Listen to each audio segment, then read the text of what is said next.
Bismillahir Rahmanir Rahim. Alhamdulillah wa salatu wa salamu ala Rasulillah wa ala alihi wa sahbihi ajma'in. So like I mentioned in the last week lesson that we were speaking on the life of Ali Rdhiyallahu, and I said that inshallah as today is the last lesson, and then maybe now after Ramadan, until after Ramadan we won't have a lesson.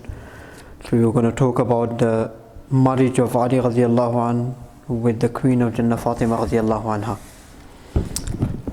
So in the hadith of Nasai, Burida Rdhiyallahu said that Khataba Abu Bakr wa Umar Fatima.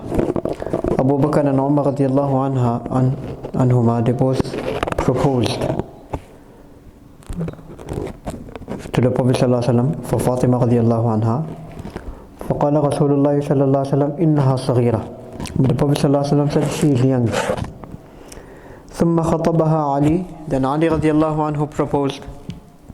فزوجها منه. Then he married her to him. In another hadith, the Prophet صلى الله عليه وسلم was quiet when Abu Bakr and Umar radiallahu anhu had proposed to marry Fatima radiallahu anha. Perhaps when they made the request once again later, he might have said that she is a bit young. In another hadith, Ayman radiallahu anha suggested to Ali radiallahu anh that he should ask the Prophet sallallahu alaihi wasallam for the hand of his daughter in marriage. She told him that his proposal will not be turned down. But Ali radiallahu anh said, I feel too shy to ask him. Then the proposal was sent to the Prophet sallallahu alaihi wasallam in a manner, in a different way, indirectly, and he expressed his willingness. Somebody else said that Ali radiallahu anhu is intending. So the Prophet sallallahu alaihi wasallam felt quite happy. Then Ali radiallahu anhu made a formal request directly to the Prophet sallallahu alaihi wasallam, and the Prophet sallallahu alaihi wasallam got her married to him. There is another hadith that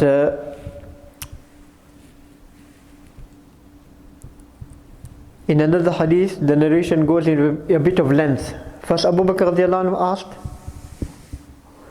So the Prophet ﷺ said, "O Abu Bakr, I have not yet received any divine guidance from Allah."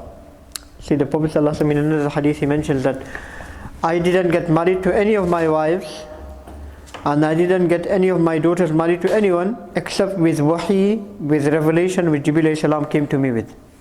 So all the wives the Prophet ﷺ got married to was not his own choice, was the choice of Allah. And all the people he chose to marry his daughters, they were not his choices, they were again the choices of Allah. So Uthman radiallahu anhu, Abu al-As, who got married to Zainab radiallahu anha, and Ali radiallahu anh, these three sons of the Prophet ﷺ, they were the choice of Allah.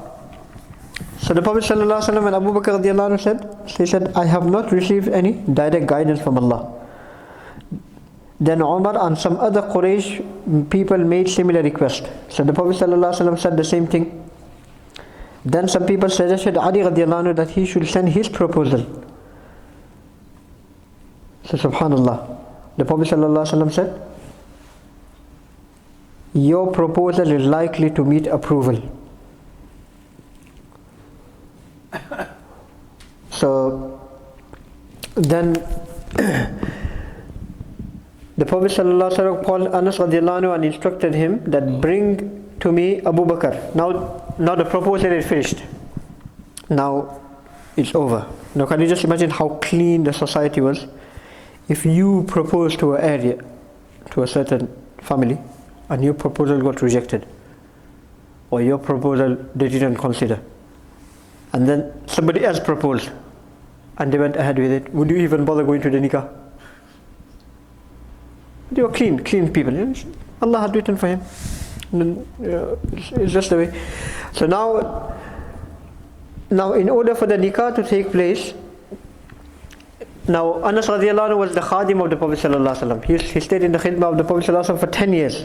So now in order to be the witnesses in the nikah, the Prophet sallallahu alaihi wasallam told Anas, bring me Abu Bakr, Umar Uthman, Abdurrahman ibn Auf, Sa'd ibn Abi Waqqas, Talha ibn Zubair.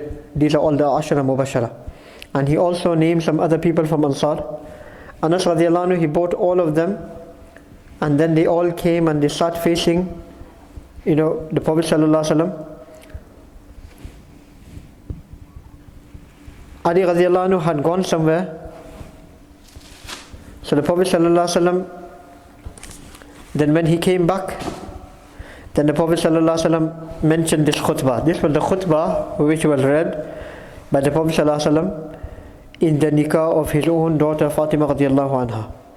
Alhamdulillahi al-mahmud bi-ni'matihi al-ma'bud bi-qudratihi al-muta'u bi-sultanihi al-maghhubu min adabihi wa satwatihi al-nafidhu amrihi fi sama'ihi wa ardihi alladhi khalaqa al-khalqa bi-qudratihi wa mayyazahum bi-ahkamihi wa a'azzahum bi-dinihi wa akramahum bi-niyyati Muhammadin bi-nabiyyihi Muhammadin sallallahu alayhi wa sallam. إن الله تبارك وتعالى اسمه وعظمته جعل المصاهر سببا لاحقا وأمرا مفترضا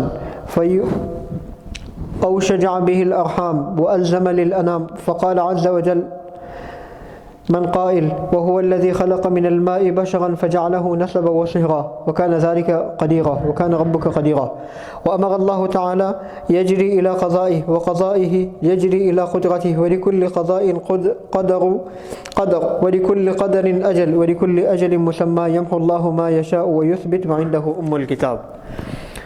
This was the khutbah that was recited in the marriage of Fatima Rdhiyallahu Anha. Then the Prophet ﷺ said, Allah has commanded me to give the hand of my daughter Fatima, the daughter of Khadija, in marriage to Ali ibn Abi Talib. Be witness that I have married Fatima to Ali against a dowry of 400 misqal silver, if Ali is willing. So that's what you call Mahr Fatimi. Okay. Now, in regards to the Mahr, we have two things here. One is Mahr Fatimi, which was 400 misqal. Misqal is about some grams of a certain measure of silver, which works out to about nearly 800 pounds today. But that was only for Fatima Rdhiyallahu Anha. Okay. Most of the other, which was the Prophet Sallallahu Alaihi Wasallam gave to his own wives, and which his other daughters were given, is known as Mahru Azwajin Nabi, the Mahr of the wives of the Prophet Sallallahu Alaihi Wasallam, which is half the amount. So you can say about 400 pounds nowadays. Because this only happened once. It was only given to Fatima Rdhiyallahu Anha. But the Prophet Sallallahu Alaihi Wasallam gave the Mahr to his wives many times, because he got married many times.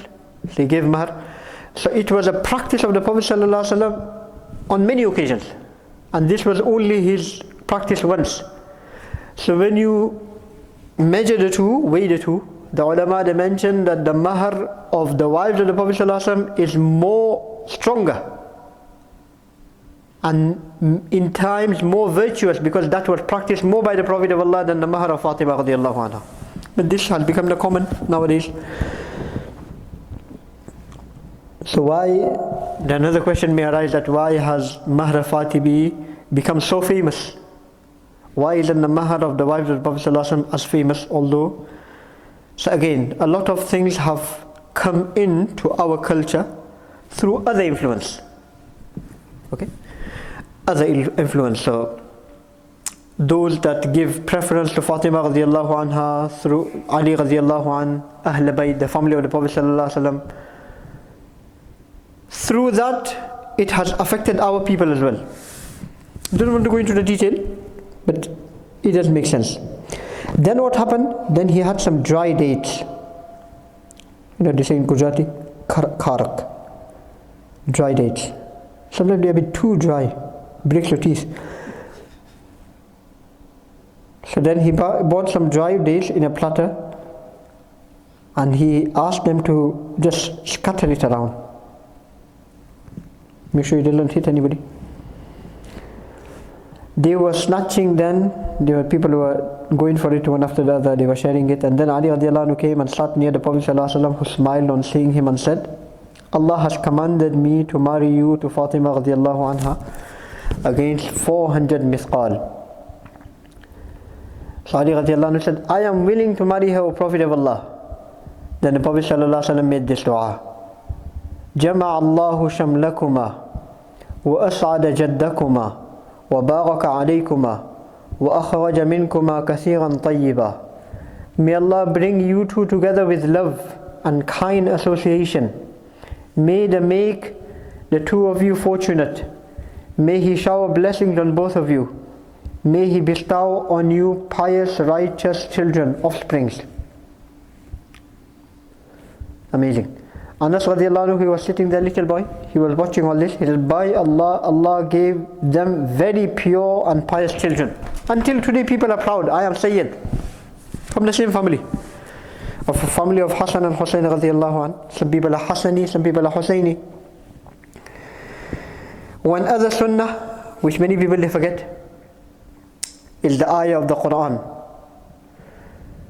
When the nikah happened, then the Prophet ﷺ told Ali radiallahu anhu that Allah has given you this happy day of marriage. MashaAllah, you've just got married.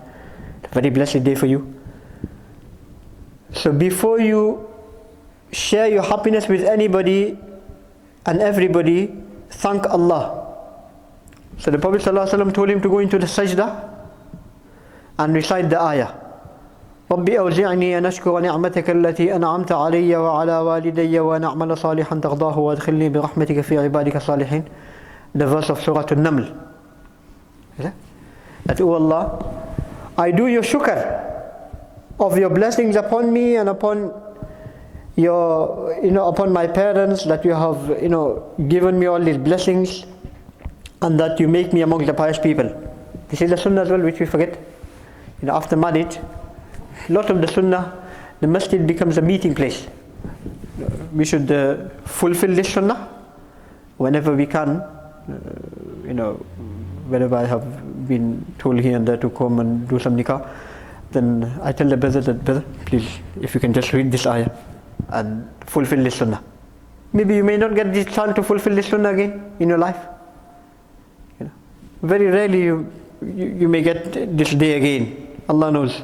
So this is maybe the only occasion after nikah that you can fulfill this sunnah which the Prophet of Allah told Ali radiallahu anhu to do. And then you can meet whoever you want, So this was the simple nikah of Fatima radiallahu anha. Then the walima didn't take place immediately. Ali radiallahu anhu was still staying in his own house. Fatima radiallahu anha was staying with the Prophet sallallahu alaihi wasallam. After a month, Ali radiallahu anhu came to the Prophet sallallahu alaihi wasallam. He said, "O Prophet of Allah, I would like to stay with my wife."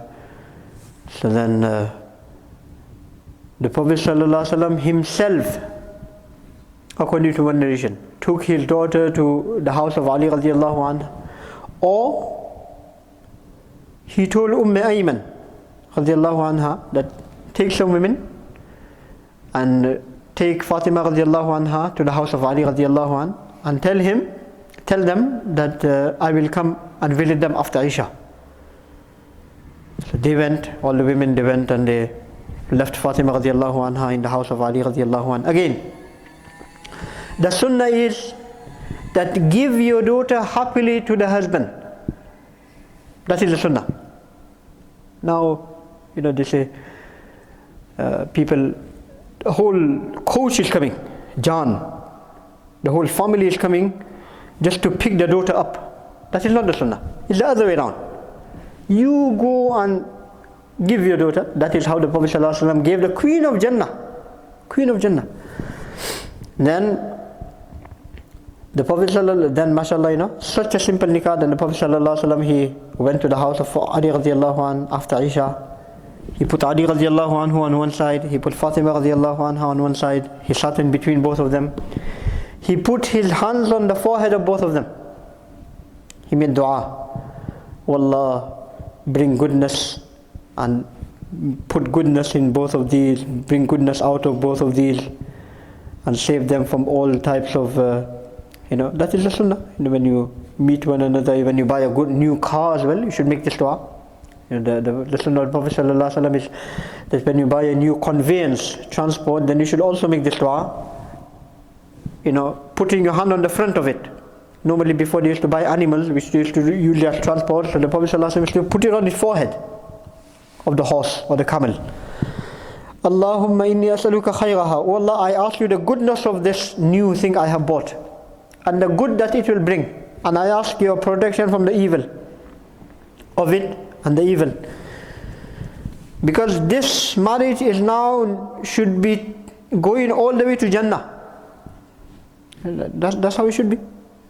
It's not like, a few days of honeymoon and then it's all over. No. It's to go along with ups and downs and everything. You need to, there used to be problems. Again, one incident, inshallah, then we finish. One day the Prophet ﷺ came home to Fatima Rdhiyallahu anha's house, and Ali Rdhiyallahu anhu was not there. So he said, where is Ali? They said, we had a bit of a heated discussion and he's gone. Again, the Prophet ﷺ did not say to his daughter that, okay, tell me exactly what he does to you. No. Things happen when you start pulling one side a bit too much and thinking that your son or your daughter is the angel, completely free from all defects, and the other one is the only one in wrong. Then you're going to have problems. You need to accept. My child is also a human. They're both humans. He's made mistakes. You need to accept it. Is they wrong? Is they wrong? Whoever is doing the wrong. So the Prophet ﷺ immediately went out, and then he knew that Ali would only go to the masjid. So this is also another issue which we learn, that when we have problems at home, the most safest place for us to go in terms of our iman is the masjid. We go anywhere else, fitna is so great, it will bring all sorts of desires and temptation in our mind. We'll have problems at home, we'll go to the supermarket, we'll go to town, our gaze will go on the wrong people, who we shouldn't be looking at, and then we'll be thinking, why am I wasting my time? I can easily get married to somebody else. Now all sides of thought will happen, shaitan will play. The most safest place is go to the masjid. Save yourself from haram. Safeguard everything. So he comes to the masjid, he just does his little zikr, he lies down on the corner.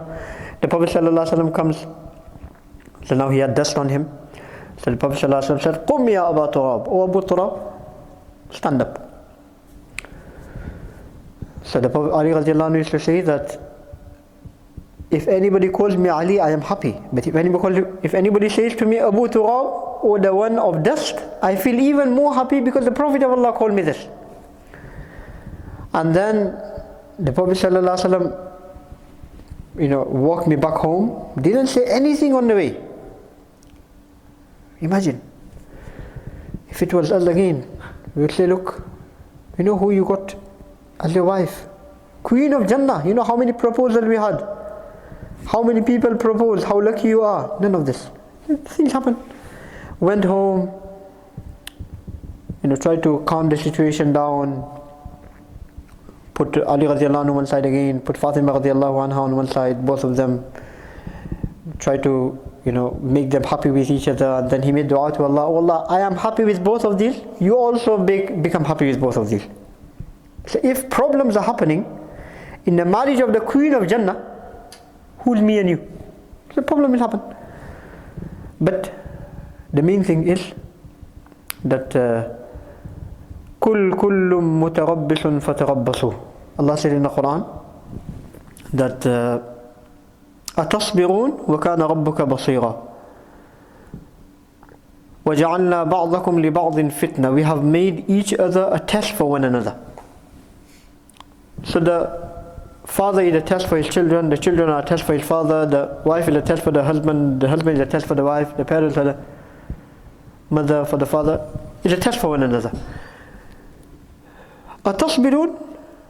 Will you do sabr when the other is giving problems to you? Will you do sabr? وَكَانَ رَبُّكَ بَصِيرًا. Allah is watching. May Allah grant all of us the understanding, inshallah. Subhanallah bihamdihi, subhanakallahumma bihamdika, nashhadu an la ilaha illa anta, astaghfiruka wa atubu ilayk.